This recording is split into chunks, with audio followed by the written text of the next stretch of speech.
बात करेंगे आर्थिक तौर पर एक बहुत ही महत्वपूर्ण बदलाव की। लोन मॉरिटोरियम की समय सीमा 31 अगस्त तक थी, जो कि खत्म हो गई। उन लोगों को अपने लोन की ईएमआई भरनी होगी जो अब तक आरबीआई की दी गई लोन मॉरिटोरियम की सुविधा का लाभ ले रहे थे। हालांकि ये सिर्फ किस्त टालने का विकल्प था, न कि ईएमआई माफ करने का। लॉकडाउन बढ़ा, वैसे वैसे लोन मॉरिटोरियम को भी 2 बार बढ़ाया गया। पहली बार मार्च में से मई 2020 के लिए और दूसरी बार इसे जून से अगस्त 2020 के लिए। और अब इसे जो डेडलाइन थी उसके बाद बढ़ाया नहीं गया। अब इसकी जगह आरबीआई ने एक विकल्प दिया है, रीस्ट्रक्चरिंग सुविधा का विकल्प। तो समझेंगे कि ये जो कदम था लोन मॉरिटोरियम का, इसका इम्पैक्ट क्या हुआ और इसे खत्म होने के बाद अगर इंडिविजुअल मैं कहूँ कि जो लोन लेने वाले लोग थे उन पर इम्पैक्ट क्या होगा और बैंकिंग सिस्टम पर क्या होगा, और इसकी जगह जिस विकल्प का आरबीआई ने जिक्र किया है उसके चलते क्या बेहतर विकल्प होगा या फिर नहीं, और आर्थिक तौर पर इसका इम्पैक्ट इकोनॉमी पर, बैंकिंग सेक्टर पर और इंडिविजुअल पर क्या नजर आ सकता है। और इसे समझाएंगे हमारे 3 बेहद खास मेहमान। हमारे साथ मौजूद हैं अशोक कुमार झा साहब, former finance secretary government of India. Sir, बहुत बहुत स्वागत आपका। हमारे साथ दूसरे खास मेहमान अशोक नाग साहब, फॉर्मर एडवाइजर आरबीआई। नाग साहब, बहुत बहुत स्वागत आपका। और हमारे साथ के बद्रीनाथ हैं, वरिष्ठ पत्रकार। सर, बहुत बहुत स्वागत आपका। नमस्कार। शुरुआत में झा साहब आपसे करना चाहूंगा कि जब लोन मॉरिटोरियम को ऑप्शन के तौर पर दिया गया था तब भी काफी कुछ कहा जा रहा था कि बैंक पर स्ट्रेस बढ़ सकता है, बैंकिंग सेक्टर पर दबाव बढ़ेगा। हालांकि इसे 2 बार बढ़ाया गया और जब इसकी डेडलाइन अब खत्म हो गई, यानी कि अब इसे आरबीआई ने एक्सटेंड नहीं किया है, तो कैसे देखते हैं इस कदम को, और इसके चलते बैंकिंग सेक्टर में और रिलेटेड जो मैं कहूं कि लेंडिंग का ऑप्शन था वहां पर किस तरह की का इम्पैक्ट रहा? ये जो आरबीआई का जो अभी प्रपोजल है ये अफेक्ट करेगा जरूर बैंक्स को इन टर्म्स ऑफ उनका लिक्विडिटी। लेकिन पहले आप देखिए कि जब लोन मॉरिटोरियम जब एक्सटेंड किया गया था तो ये पहले जैसे आपने बताया कि पहले 3 महीने के लिए था, उसके बाद फिर 3 महीने और कर दिया। तो इसका अफेक्ट था दोनों, बोरोवर्स पे भी था और लेंडर्स पे भी था। अब जहाँ तक कि बोरोवर्स का सवाल है, उनके लिए तो लिक्विडिटी जो क्रंच वैसे आ गया था कोविड के वजह से और लॉकडाउन की वजह से, तो ये लिक्विडिटी क्रंच को काफ़ी इसमें उनको मदद मिला बोरोवर्स को। लेंडर्स को भी ये फायदा हुआ कि शायद जो लोन एनपीएस या बैड लोन्स हो जाते वो भी बच गए। तो बोरोवर्स के लिए अब 2 ही 3 रास्ते हैं। एक तो ये है कि वो आप जितना भी अक्रूड इंटरेस्ट था, क्योंकि इंटरेस्ट तो वेव नहीं किया गया, इंटरेस्ट और जो भी था वो तो अक्रू होता गया, तो जितना भी अक्रूड इंटरेस्ट है वो 1 सितंबर को यानी कि कल वो पेमेंट कर दें। दूसरा उनके पास ये साधन है कि वो पूरा जो भी इंटरेस्ट इस पीरियड में जो अक्यूमुलेट हुआ है उसको ईएमआई में ऐड करके और फिर वो ईएमआई का एक्स्ट्रा ईएमआई करके उसको पेमेंट कर दें। तीसरा ये उनका ये साधन उनके पास है कि जो भी इंटरेस्ट अप्रूव हुआ है उसको पेमेंट करें, but over extended period of time, यानी कि लोन का जो टेन्योर था वो बढ़ जाएगा। तो ये 3 उनके पास रास्ते हैं। लेकिन अब आरबीआई ने जो अनाउंस किया है रीस्ट्रक्चरिंग का, तो इससे मैं समझता हूँ कि फिर से दोनों को फायदे होंगे, बोरोवर्स को भी, लेंडर्स को भी। लेकिन पूरा जो डिटेल्स है रीस्ट्रक्चरिंग का वो शायद अभी आरबीआई ने पूरा अनाउंस नहीं किया है, क्योंकि वो कामत कमेटी का शायद रिकमेंडेशन जो आने वाले हैं 6 सितंबर को, उसके बाद पूरा होगा। लेकिन ये एक चीज उन्होंने अनाउंस कर दिया है कि ये जो रीस्ट्रक्चरिंग होगा ये 2 साल तक के लिए एक्सटेंड करेगा। तो इससे ये तो ज़रूर है कि बैंक्स के ऊपर जो ऐसे बैड लोन्स हो जाते हैं अभी, वो अभी पोस्टपोन हो जाएंगे कम से कम 2 साल के लिए।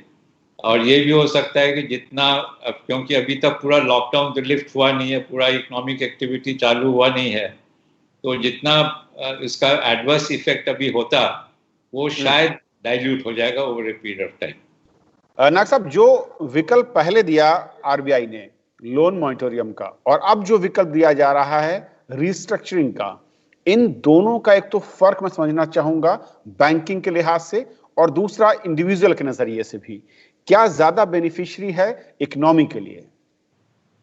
देखिए, मॉरेटोरियम क्या जब दिया था उसका ये आरबीआई का जो थॉट प्रोसेस था, जो चिंताधारा था, ये 3 महीने के 6 महीने के बाद जो बोरोवर है उसका असर, ये प्रॉब्लम है, कुछ तो प्रॉब्लम सॉल्व हो जाएगा तो पेमेंट कर सकता है, ठीक है ना।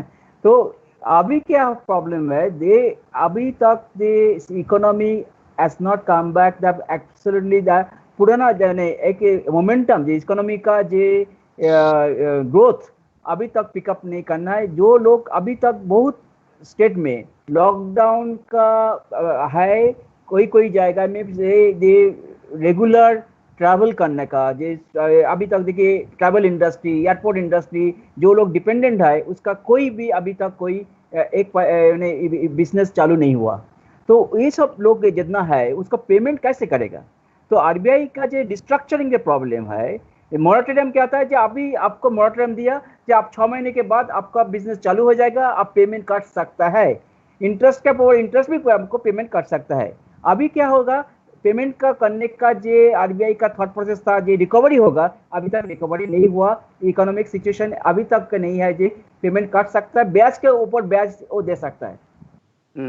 बट ब्याज के ऊपर ब्याज आरबीआई ये सुप्रीम कोर्ट बोलता है रिलीफ करना है, वो रिलीफ नहीं कर सकता है। वो रिलीफ करेगा तो बैंक का पर बहुत पर असर पड़ेगा, उसका लिक्विडिटी का एवं उसका जो प्रॉफिट का एक बिग काइंड ऑफ इम्पैक्ट पड़ेगा। एंड वो क्या होता है, कैपिटल अगेन कैपिटल को डालने के लिए most of the public sector bank को अभी गवर्नमेंट के पास जाने होगा, तो वो एक सोल्यूशन नहीं हो सकता है।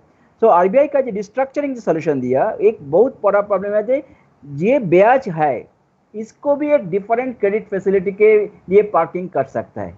ये यदि होता था तो क्या होता है, वो ब्याज को gradually bank can decide. Bank का दो एडवांटेज है, प्रोविजनिंग नॉर्म को नहीं चालू होगा बिकॉज एनपीए नहीं होगा ये सब ब्याज का, तो बैंक का प्रॉफिटेबिलिटी को डायरेक्टली कोई इम्पैक्ट नहीं पड़ेगा।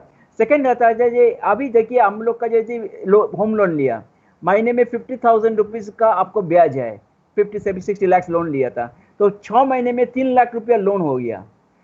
अभी 50,000 पे करना है, सपोज 3 महीने के बहुत आदमी है जिसका 50% 40% का सैलरी कट हुआ था, तो उसका लोन रिपेमेंट करने का कोई अभी सर नहीं है। अभी देखिए 3 लाख है, ये 3 लाख को आपको बोला है 2 महीने के 15,000 में तुम दो, तो हमारा क्या होगा, 50,000 अनदर 15,000 एक्स्ट्रा होगा यदि अभी आपका सैलरी पूरा चालू हो गया। ये will be very kind of a lot of kind of benefit to the most of the people, salaried people, जिसका कोई प्रॉब्लम हुआ था, सैलरी कट हुआ था। Okay. अभी इसके लिए ये डिफरेंस है। मॉरेटोरियम में क्या होता है, आपका 6 मंथ के बाद back to the square one, आपको पेमेंट करना है प्लस ब्याज का वो ब्याज पे देना है। अभी ये प्रॉब्लम को रिजोल्यूशन के लिए ये वजह, बिकॉज कोविड-19 का अभी तक इकोनॉमी पुराना ये momentum है, it has not come back, it is not going to come back within another 2-3 months easily, it may Right, continue to the next season।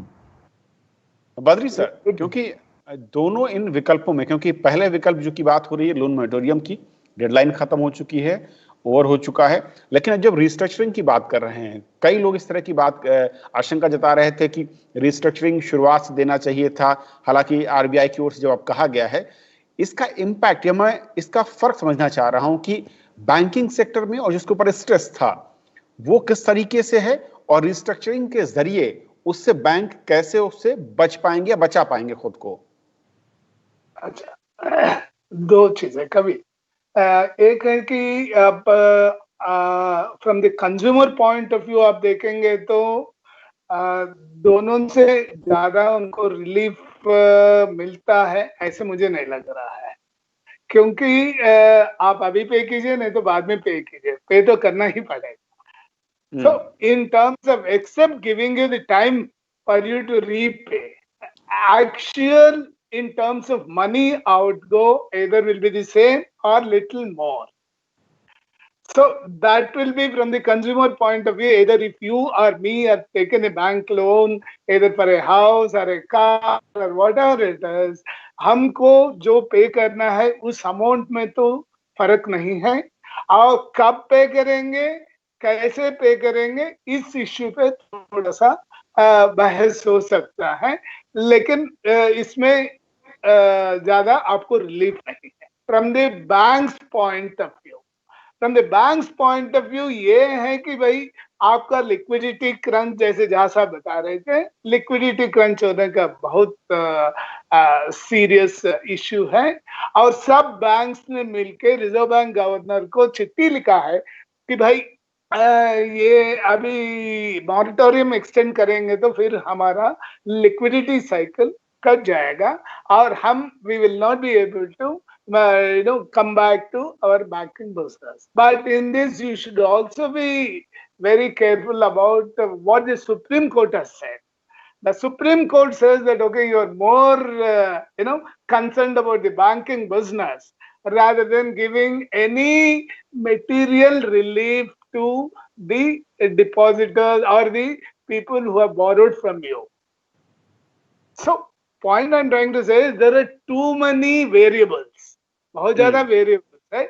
इस वेरिएबल्स में द बेस्ट ऑप्शन आपको ढूंढना पड़ेगा, बेस्ट विकल्प जो भी हो सकता है उसको लेना पड़ेगा.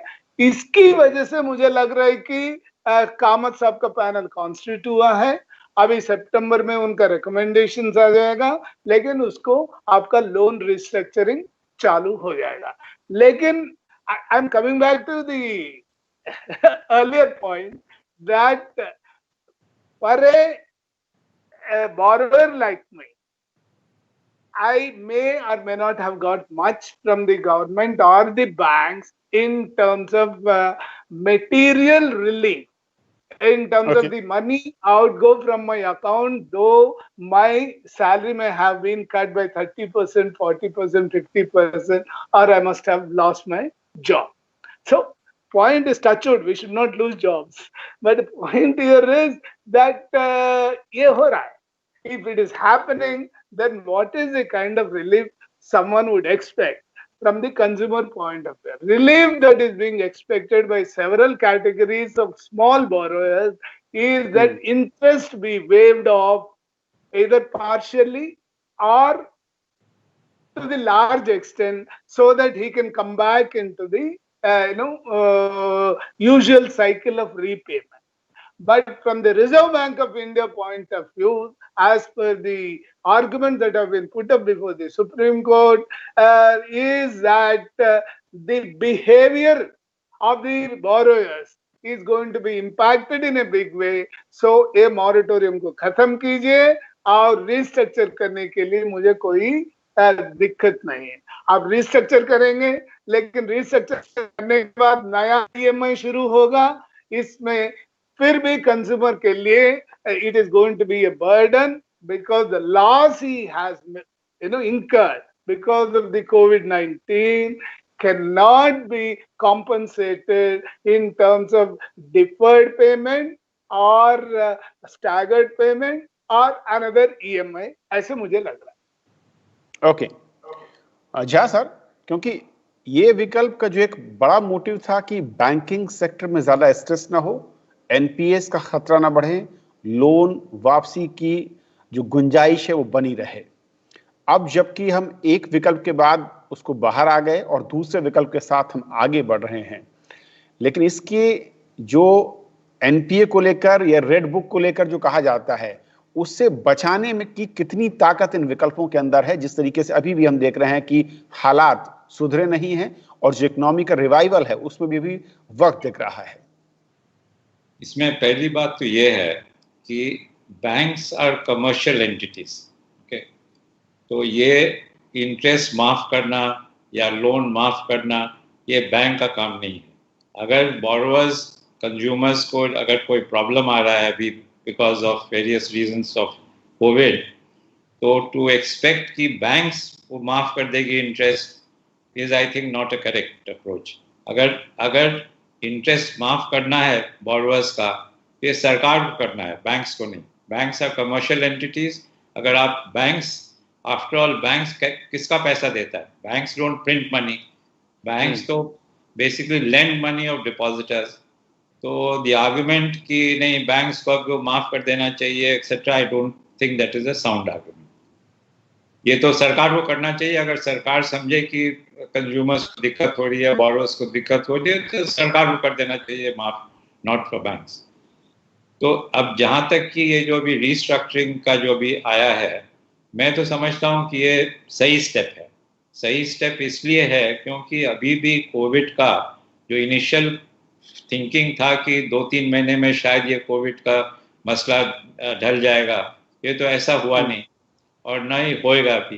कम से कम 8-10 महीने कम से कम और लगेंगे for the economy to come back to some semblance of normalcy. तो इसलिए जो रीस्ट्रक्चरिंग का जो प्रोग्राम अभी इन्होंने रखा है, मैं समझता हूँ ये बहुत ही सही स्टेप है. नहीं तो ये अगर नहीं करते हैं तो अभी जो एनपीएस है, जैसे कि आरबीआई का ये फियर है कि अभी एनपीएस 8.5% of total outstanding है gross NPAs, this can go up to 13-14%. तो ये बहुत भारी डर है कि अगर रिस्ट्रक्चरिंग ठीक तरीका से नहीं कर पाए तो एनपीएस बहुत बढ़ जाएगा. एनपीएस बहुत बढ़ जाएगा का इसका इम्प्लीकेशन ये है कि banks will not be able to lend satisfactorily. तो उसका फिर overall impact on the economy will be very severe. तो इसलिए मैं तो ये समझता हूँ कि जो रीस्ट्रक्चरिंग किया है, पूरा डिटेल्स तो शायद अभी नहीं आया है इन सेंस कि what will be the full terms etcetera, लेकिन ये जो थिंकिंग है कि रीस्ट्रक्चर करना है, ये मैं समझता हूँ कि बहुत ही साउंड स्टेप है. ओके. और नाग सर, क्योंकि आरबीआई और जैसा कि कहा जहां साहब ने, बहुत इंपॉर्टेंट है कि समझना कि चाहे सरकार हो या आरबीआई हो, उनके पास विकल्प कितने हैं, एल्बो रूम कितना है, और जिस तरीके की इकोनॉमी का हाल दुनिया भर में दिख रहा है, उसके चलते जो 2 बड़े चैलेंजेस हैं उसको कैसे देखते हैं. एक तो ये कि बैंकिंग सेक्टर का स्ट्रेस, उस पर जो दबाव है उससे बाहर आने की कोशिश, और जो लिक्विडिटी की क्रंच की बात हो रही थी, लेकिन ये कहा गया कि लिक्विडिटी की कहीं कोई दिक्कत नहीं है. सवाल ये है कि इकोनॉमी जिस तरीके से रिवाइव करनी चाहिए थी, जो स्पीड अप होना चाहिए था, अगर वो स्लो रहता है तो जाहिर है कि उसका इम्पैक्ट बैंकिंग सेक्टर पर होगा. नहीं, बैंकिंग सेक्टर पर तो असर तो पड़ने है. यदि इकोनॉमी रिवाइव नहीं करता है, लोन तो ज़्यादा से ज़्यादा एनपीए बढ़ेगा कि नहीं बढ़ेगा, इसके लिए कोई नहीं है. प्रॉब्लम ये है जे अभी ये जे एक कोविड-19 का जो प्रॉब्लम है, ये प्रॉब्लम में क्या होता है, आपको मिस्टर झा ये बोला है, ये करेक्ट, जे बैंक कमर्शियल एंटिटी है, बैंक का काम नहीं है जे लोग का कोविड-19 का रिलीफ बैंक देगा. ओके.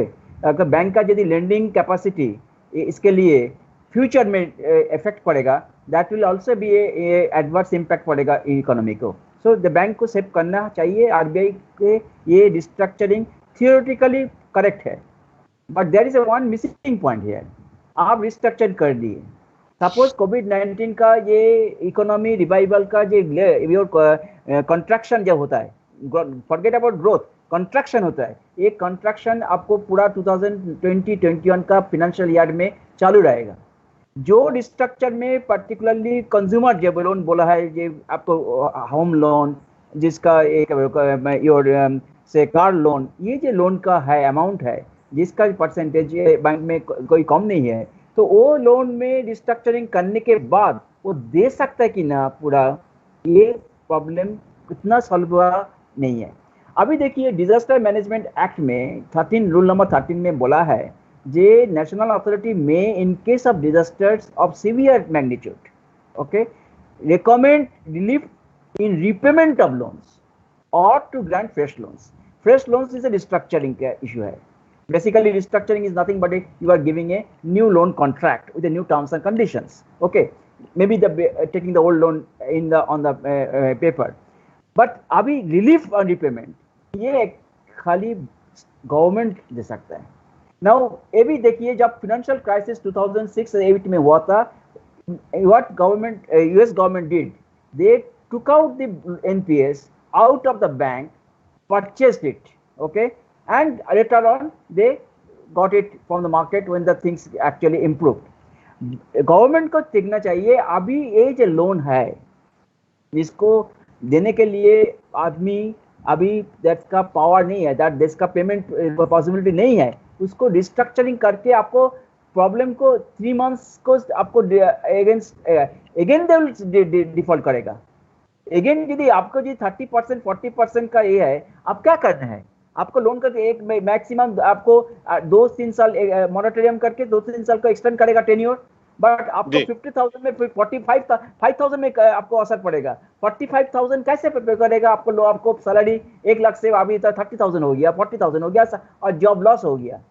तो ये जो एनपीए बैंक में होगा उसको के RBI government not RBI government of India can it purchase and keep it there get to the bank, job उसको जॉब आएगा, उसको जॉब आएगा वो रिपे करेगा। कुछ तो करने हैं। जब तक देखो ये प्रॉब्लम नहीं सॉल्व होता, ये restructuring is not going to materially solve the problem, because it is not going to solve the, mister Badrinarayan told that consumer the borrower उसको क्या होगा?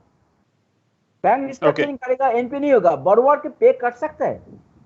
ये इश्यू जब तक नहीं होता है तो बोरोवर का पेमेंट को प्रॉब्लम को सॉल्व करने का बैंक का काम नहीं है, वो एक खाली government of India can do it to some extent, you have to find out the solution for that. Okay Badri sir, जो आप कुछ शायद इसमें कहना चाह रहे हैं, लेकिन मेरा एक सवाल इसके साथ था कि क्या वाकई ये सच है कि हम एनपीए या खातों के रेड बुक में जाने को लेकर टाइम को एक्सटेंड कर रहे हैं?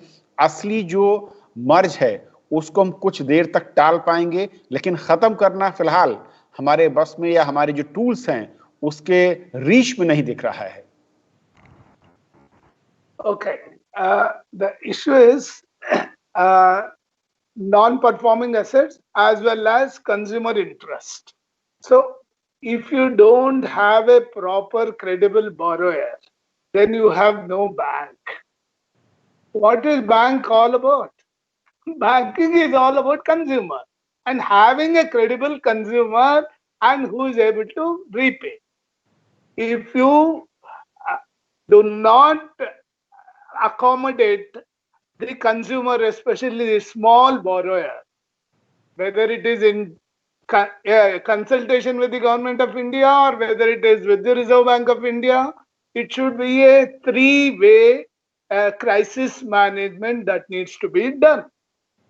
अब ये बैंक का है या ये सरकार के ऊपर है या कंज्यूमर के ऊपर है, this is not the issue at all. Issue ये है कि इस क्राइसिस से हम लोग बाहर कैसे निकल सकते हैं। बिल्कुल, इसके लिए तो दो चीज हो सकता है। जैसे फॉर एग्जांपल एग्रीकल्चर लोन्स के लिए आपके लिए एक प्रावधान है और स्मॉल बोरोअर्स के लिए प्रावधान नहीं हो सकता है क्या?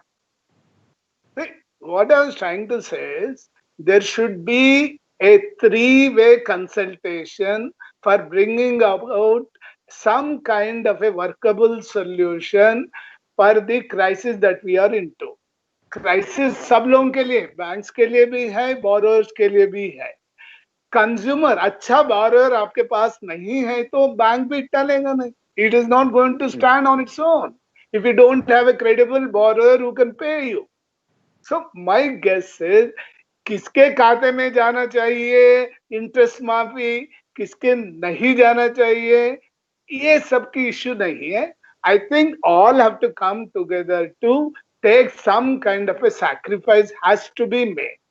Unless वो sacrifice जब तक नहीं होगा तब तक, क्योंकि बहुत सारा मान लीजिए कि कोई बिजनेस फेल होता है तो banks are taking haircut ना, हेयर कट तो ले ही रहे, लोन्स पे इंटरेस्ट पे ले रहे हैं, कभी कभी पूरा माफ कर रहे हैं। यहाँ borrower is not asking you to completely waive off your entire principal or a loan. He is asking you to just be more considerate. Simple. If the regular retail borrower आपके पास नहीं है, आज बैंक्स के पास except retail borrower there is no borrower who is repaying his money bank loans on a regular basis. So my guess is at least for small borrowers who are stressed, we need to bring about some kind of a solution. मुझे लगा. Okay Jha sir, एक आखिरी comment में चाहूंगा आपका कि जैसे कि कहा बद्री सर ने, विकल्प के तौर पर कुछ और विकल्प ऐसे हैं जो बेहतर हो सकते हैं इस पोजीशन से बाहर आने के लिए या इस पोजीशन में छोटे बोरोवर्स के लिए? नहीं, मैं बद्री साहब से बिल्कुल सहमत हूँ कि स्मॉल बोरोवर्स स्पेशली को मदद मिलना चाहिए. मेरा लेकिन इसमें 2 क्लैरिफिकेशनरी पॉइंट्स हैं. नंबर 1, किसको करना चाहिए? उनको जो बेल आउट करना है स्मॉल बोरोवर्स को, ये किसको बेल आउट करना चाहिए? Whether it should be the government or it should be the banks. ना मेरा ये सिंपल पॉइंट है कि ये बेल आउट बैंक्स के ऊपर ये रिस्पॉन्सिबिलिटी नहीं दे सकते हैं, क्योंकि बैंक्स आर कमर्शियल एंटिटीज. अब जैसे कि एग्रीकल्चर का भी इन्होंने जिक्र किया, तो एग्रीकल्चर में क्या होता है, स्मॉल बोरोवर्स को government gives the subvention in interest. Banks are not giving the subvention. It is the government that is giving 2% subvention interest so that the small agricultural borrower pays a lower rate of interest. तो पहला point हमारा ये है कि responsibility for bailing out the small borrower has to rest with the government, not with the banking sector. Because if you put the onus on the banking sector to do this, then the commercial viability of the banking system will be under severe stress. Okay. So that is first point. The second point that I want to make is कि मेरे ख्याल से जो मैंने पहले भी कहा कि अभी जो आरबीआई ने कहा है कि 2 साल तक ही आप रीस्ट्रक्चर कर सकते हैं ये लोन्स को, it is obviously an ad hoc measure, क्योंकि एक्सपेक्टेशन ये है कि 2 साल में almost all these accounts will become normal accounts. Covid का शायद adverse impact will be over and therefore the economic activity will come up to normal expectations. Right, sir. अगर हो सकता है कि अगर मान लीजिए कोविड चले 3 साल और, तो तब तो obviously RBI and the government will have to take steps to ensure that the borrowers जो अभी दिक्कत में है उनको फिर और रिलीफ मिलेगा. लेकिन आज से ही तो वो अनाउंस नहीं कर सकते ना कि 5 साल तक हम ये कर देंगे, आपको रिलीफ दे देंगे. तो this is obviously a temporary measure in the expectation that the adverse implications of the COVID-19 will wither away within 2 years. वक्त कम, इसलिए आप तीनों मेहमानों का बहुत बहुत शुक्रिया हमारे साथ इस चर्चा में जुड़ने के लिए.